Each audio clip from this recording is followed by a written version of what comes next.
J'ai eu la chance de voir Thunderbolt le lendemain de sa sortie, le jeudi 1er mai, 24 heures après sa sortie française. Le film n'était pas encore sorti aux États-Unis et les réseaux sociaux n'avaient pas encore été totalement envahis des spoilers, puisque les gens aiment bien raconter ce qu'ils ont vu et aiment bien surtout divulgacher le plaisir aux autres qui ne l'ont pas encore vu. C'est mécaniquement impossible que l'ensemble de la population concernée voit le film dans les premières 24 heures et j'ai trop souvent été spoilé depuis quelques années par des choses que je ne voulais pas voir. Donc j'essaye la plupart du temps de surfer entre les spoilers, mais c'est très compliqué, et vous le savez peut-être, puisqu'ils sont omniprésents. J'ai voulu voir le film avant les spoils et avant la sortie américaine. C'était assez important parce que je savais que ça allait être un carnage. Je ne savais pas quel type de spoiler il allait y avoir, et je ne savais pas ce que la communauté, que ce soit les amoureux de Marvel Studios ou les haters, allaient divulguer.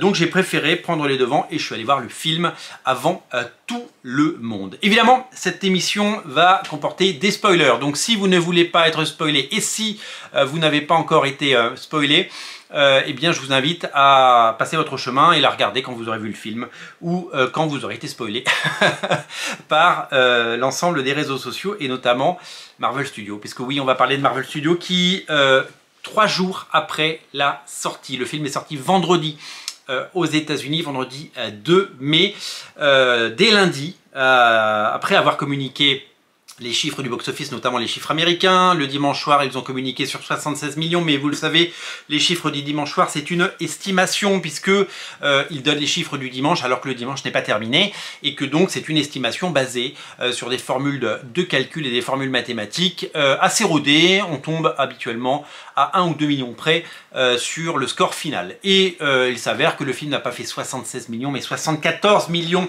de dollars, ce qui est correct, mais pas non plus les sommets auxquels Marvel Studios nous avait habitués. Et donc du coup, Marvel Studios a senti évidemment le vent tourner, puisque quand on fait 76 millions, il y a 2 possibilités pour le week-end suivant, même 3 possibilités. Le film peut se maintenir, c'est déjà arrivé dans l'histoire. Le film Sinners s'est maintenu, il a fait moins 6% en 2e semaine, et il y a des films qui progressent, et puis il y a des films qui s'écroulent. Et après, quand on s'écroule, il y a 2 façons de s'écrouler. La plus grande majorité des films s'écroulent à moins 50%. Donc quand on commence à 76 ou 74 millions, on peut espérer faire 35 millions pendant le second week-end. Et puis il y a les films comme Captain America 4 qui se prennent des moins 74 ou moins 78%.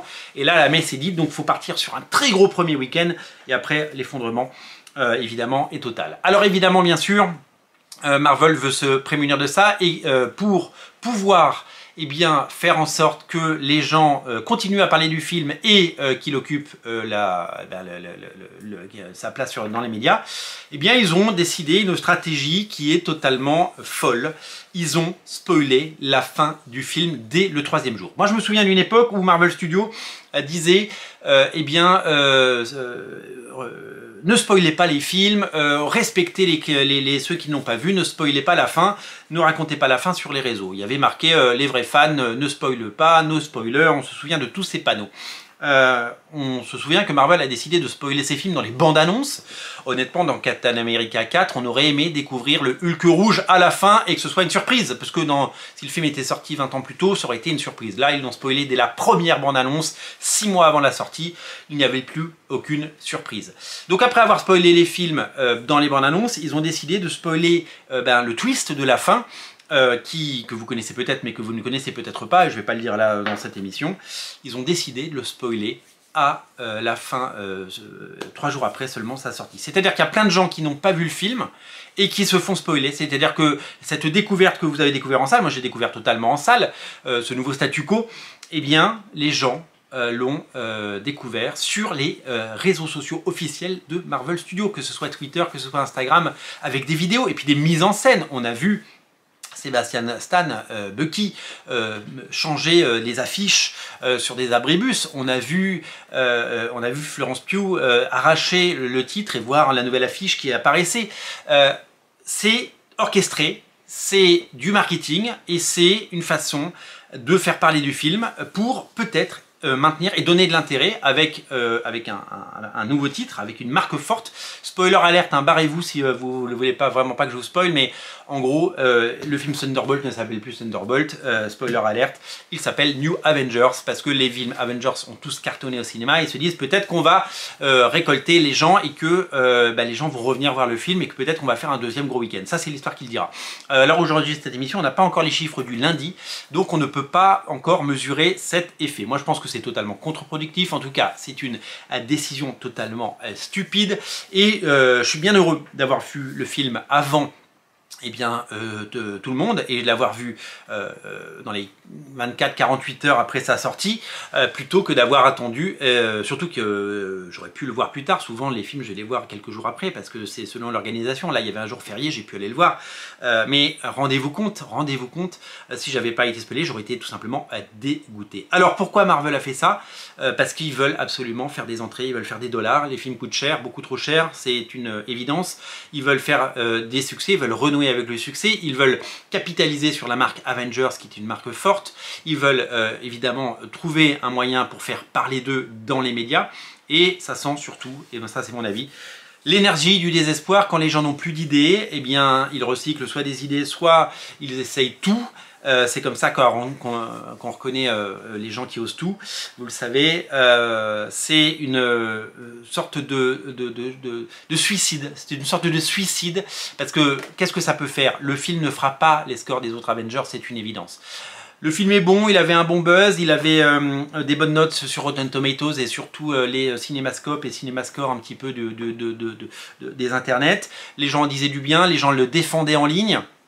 Et en faisant ça, en balançant cette info à tout le monde, tout de suite, ils ont abîmé. Hein. Je pense qu'ils ont abîmé. Je pense qu'ils vont le regretter. Ça sent la balle dans le pied. Ça sent la corde du pendu qu'on a soit nous-mêmes tressé.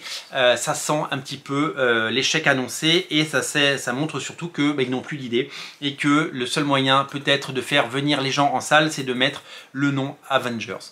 Vraiment, je suis très triste d'en arriver là, et parce que ce film-là n'avait pas besoin de ça pour faire un succès. Alors évidemment le succès pendant les 3 premiers jours n'est pas à la hauteur de ça, mais sachez que vu que tout était savamment orchestré et organisé, ça faisait certainement des semaines qu'ils avaient organisé tout ça avec les équipes marketing, les acteurs étaient complices et tout le monde l'était, et malheureusement ça a eu lieu. Et je trouve que c'est bien dommage, puisque cet artifice marketing, peut-être, est-ce qu'il aidera le film? Peut-être qu'il va finir de l'achever.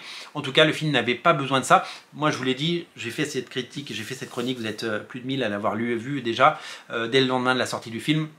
Il aurait fallu plus de malice, il aurait fallu plus de folie, un petit grain de folie, un petit truc en plus. Il aurait fallu vraiment quelque chose dans l'écriture et dans la réalisation pour en faire un film aussi cool que Suicide Squad de James Gunn ou de ses Gardiens de la Galaxie.